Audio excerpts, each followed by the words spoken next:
A man is being detained in Spain for his role in a bizarre smuggling attempt. Nancy Wood is back with more on this story. What happened here? Well, it is a strange story, Chris.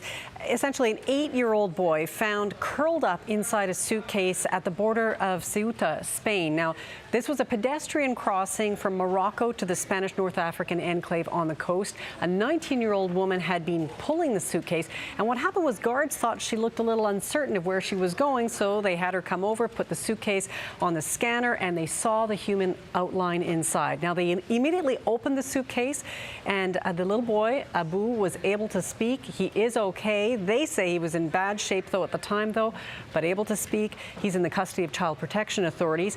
Later that day, his father showed up at that crossing, that border. The 19-year-old woman was married to the father.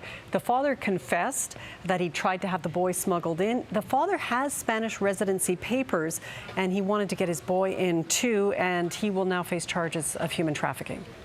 Well, we've heard so much from this region about smuggling in recent weeks with people on boats and whatnot. This is a bit unusual, but give me an overview of what's going on here. Well, geographically, this part of the world is really interesting. It's right at the tip of Morocco.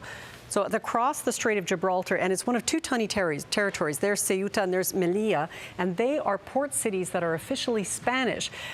So they're part of the European Union. The idea is if thousands of desperate migrants every year, African and thousands from Syria as well, try to get into these territories because then they're on EU land and they think they'll get into Europe. Most of them are turned back, but it's not easy to get in. They really make an effort. There's 6-meter high fences. There are Spanish guards on the other side, but there's a lot of trade. So people get in the trunks of cars, hidden compartments in cars, and so on.